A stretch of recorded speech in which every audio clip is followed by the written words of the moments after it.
శాసనసభ్యులు పద్మభూషణ్ నందమూరి బాలకృష్ణ గారికి ఆ దేవుడి కృపా కటాక్షాలతో విజయవంతంగా శస్త్రచికిత్స జరిగింది. ఇంకా మెరుగైన సంపూర్ణ ఆరోగ్యంతో యథావిధిగా దైనందిన జీవితంలోకి అడుగుపెట్టి అందరినీ ఆనందపరచాలని ఆకాంక్షిస్తూ ఆ శ్రీ కదిరి లక్ష్మీ నరసింహస్వామి అనుగ్రహం ఎల్లవేళలా బాలయ్య బాబు గారికి ఉండాలని ప్రార్థిస్తూ నేడు తొలి ఏకాదశి అనంతరం ద్వాదశి రోజున ప్రముఖ పుణ్యక్షేత్రం కదిరి శ్రీ లక్ష్మీ నరసింహస్వామికి మొక్కుబడిగా హిందూపురం పేట వెంకటరమణ స్వామి ఘనంగా పూజలు చేసి అక్కడి నుండి కాలినడకన కదిరికి పాదయాత్రగా వందలాది మంది బయలుదేరారు.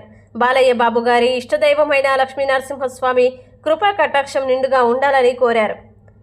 Top 99 news Hindupuram.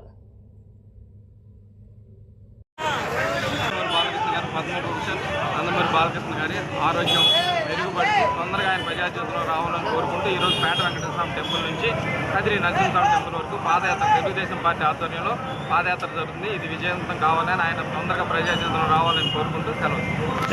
MLA Nandamuri Balakrishna గారు ఏదైతే ప్రమాదవశాత్తు గాయపడ్డారో ఆయన త్వరగా కోలుకొని ప్రజాక్షేత్రంలోకి రావాలని చెప్పేసి మా అందరి ఆకాంక్ష, హిందూపురం ప్రజల కోరిక.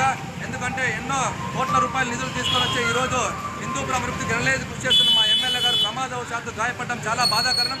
ఆయన వెంటనే కోలుకొని తిరిగి ప్రజాక్షేత్రంలోకి వచ్చి హిందూపూర్ ప్రజల అభివృద్ధికి అహర్నిశలు కృషి చేస్తున్నారు. కాబట్టి ఆయన కోలుకోవాలని చెప్పేసి మనస్ఫూర్తిగా కోరుకుంటూ ఈరోజు పేట వెంకటేశ్వర స్వామి గుడి నుంచి కదిరి లక్ష్మీ నరసింహస్వామి గుడి వరకు తెలుగు యువత ఆధ్వర్యంలో పాదయాత్ర చేయడం జరుగుతుందన్నమాట.